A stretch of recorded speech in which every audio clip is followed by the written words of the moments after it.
नमस्कार दोस्तों, history by के संजय चैनल के माध्यम से आज हम राजस्थान का भौतिक स्वरूप के बारे में पढ़ेंगे।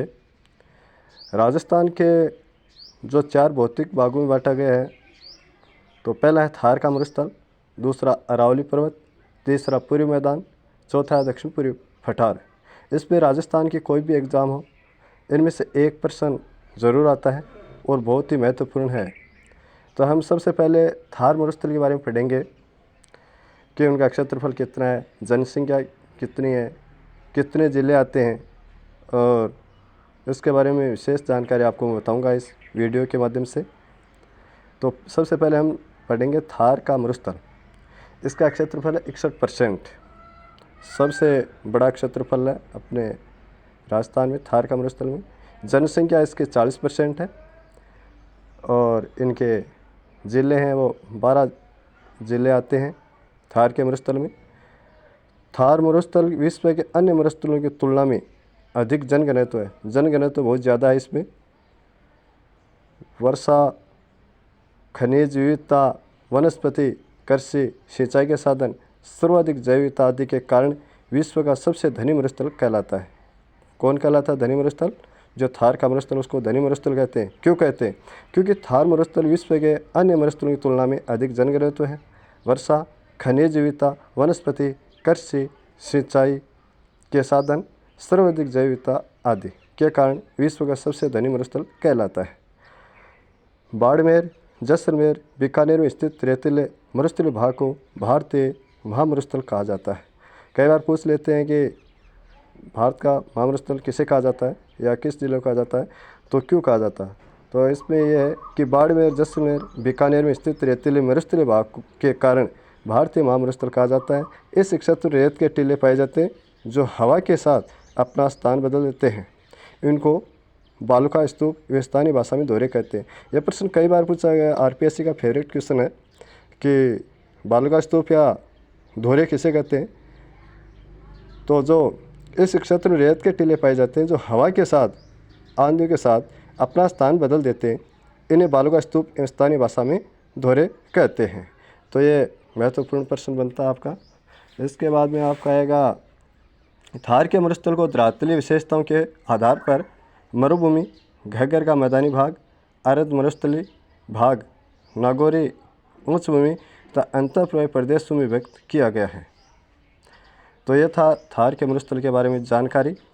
इसके बाद में आता है अरावली पर्वतमाला, जिनका क्षेत्रफल 9% है। अरावली पर्वतमाला विश्व के सबसे प्राचीन पर्वत में से एक है, जो दक्षिण में गुजरात, खेड़ ब्रह्मा से उत्तर में दिल्ली से रायसीना तक 692 किलोमीटर विस्तृत है। अरावली को राजस्थान की जीवन रेखा कहा जाता है। ये बहुत ही महत्वपूर्ण है, प्रश्न बहुत बार पूछा जाता है कि राजस्थान की जीवन रेखा को किस भौतिक भूभाग को कहा जाता है, तो अरावली को राजस्थान के जीवन रेखा का कहा जाता है।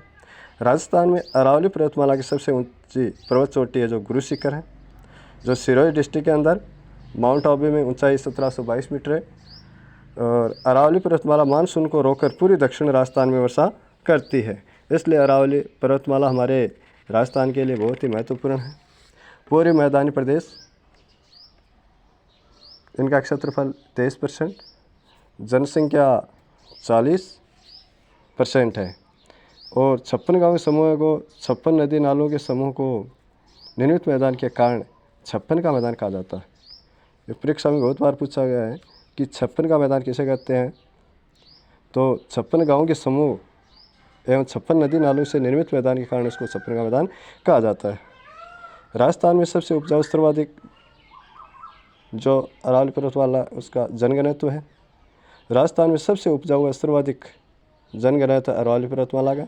चंबल नदी के आसपास कोटा से धौलपुर तक का क्षेत्र नाली अपर्दन के कारण अत्यधिक उबड़ खाबड़ हो गया है, जिसे चंबल बीहड़ की डाग या उत्खात भूमि के नाम से जाना जाता है। उसके बाद में आता है दक्षिण पूर्वी पठार, क्षेत्रफल है 7%, मिट्टी लावा निर्मित मध्यम कालीय।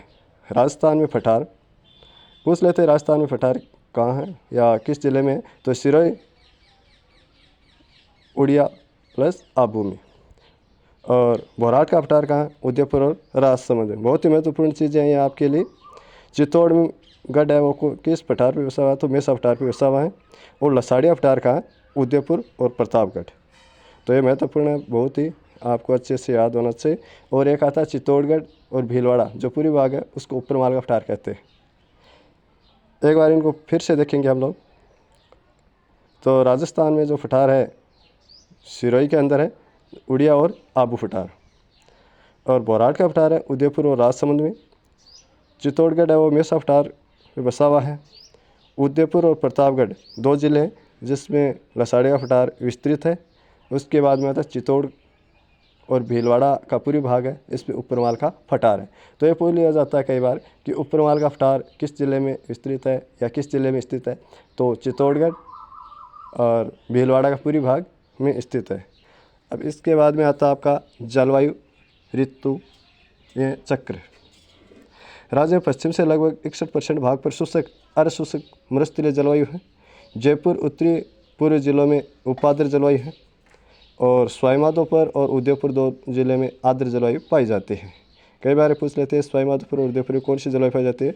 आर्द्र जलवायु पाई जाती है।